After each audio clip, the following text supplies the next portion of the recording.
Hello everyone, আজকে রাস্তায় হাঁটতে হাঁটতে আমি কিছু দৃশ্য দেখলাম।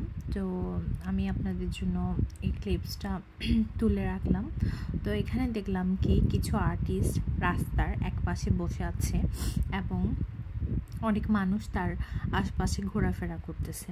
তো আমিও গেলাম, আমি গিয়ে দেখলাম কিছু মানুষ বসে আছে এবং কিছু আর্টিস্ট কি করছে, তাদের ছবি আর্ট করতেছে এবং আমি কিছুক্ষণ অবজার্ভ করলাম তাদেরকে। তো দেখলাম আর্টিস্টরা কিভাবে ওদেরকে আর্ট করতেছে।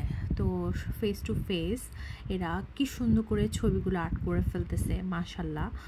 তো মানে এত বড় বড় আর্টিস্ট, এত এত ক্রিয়েটিভিটি এদের। তো মানে আমি ছবিগুলো না তুলে ভিডিও না করে পারলাম না। তো আমি আপনাদেরকে ক্লোজ ভিউ নিয়ে দেখাচ্ছি আপনার, যে এখানে অনেকের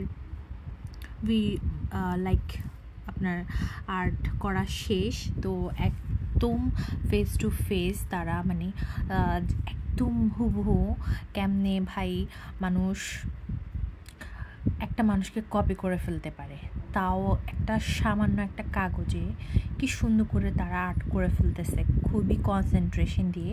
ওই যে দুইটা মেয়ে দেখতে পাচ্ছেন, চাইনিজ, কোরিয়ান, জাপানিজ, আমি জানি না, ওদের ফেস তো দেখতে সেমই।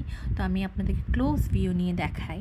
দুইটা মেয়ে এখানে বসে আছে এবং তাদের ছবি আঁকা হচ্ছে। একটার ছবি আঁকা শেষ, আরেকটার আঁকতেছে। তো ড্রয়িং করতেছে এখানে আপনার পাশে যে মেয়েটা বসে আছে, মেবি চাইনিজ হবে। তো এই মেয়েটাকে এখনও আর্ট করা হচ্ছে, মেয়েটার ছবি দেখে। তো আমি অনেকক্ষণ দাঁড়িয়ে দেখলাম আসলে কি উনি সাকসেস হয় কি না। তো না, যা বুঝলাম মানে এই আর্টিস্টটা অনেক ভালো একটা আর্টিস্ট। তো সেম টু সেম কেমনে উনি আর্ট করে ফেলতেছে, হোয়াট এ ক্রিয়েটিভিটি ম্যান। আমার যদি এই ক্রিয়েটিভিটি থাকতো না, আমি এখানে বসে অনেক অনেক টাকা ইনকাম করতে পারতাম।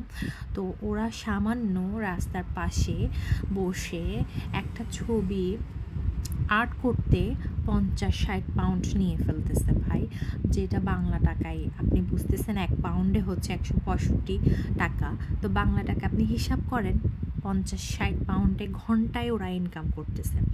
তো এভাবে ওদের কাস্টমার মানে অনেক বেশি, এখানে অনেক লাইন ধরে আসছে আপনার।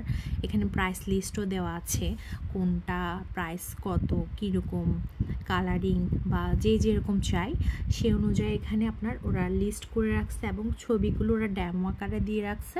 তো অনেকে তো ট্রাস্ট করে না, তো এটা লাইভ আপনার দেখাইতেছে সবাইকে যে দেখো। তো এখানে আপনার অনেকে চাইতেছে, অনেকে ছবি আর্ট করবে সেম এরকম হতে হবে, মানে সবার একটা এক্সপেকটেশনস আছে। তো সবাই, এই বাচ্চাটাও চাচ্ছে এভাবে মানে ও আর্ট করবে ওকে। তো সবাই চাই ফ্রেমে বন্দি হয়ে থাকতে, সবার একটা ছবি হোক সুন্দর। তো এই আর কি।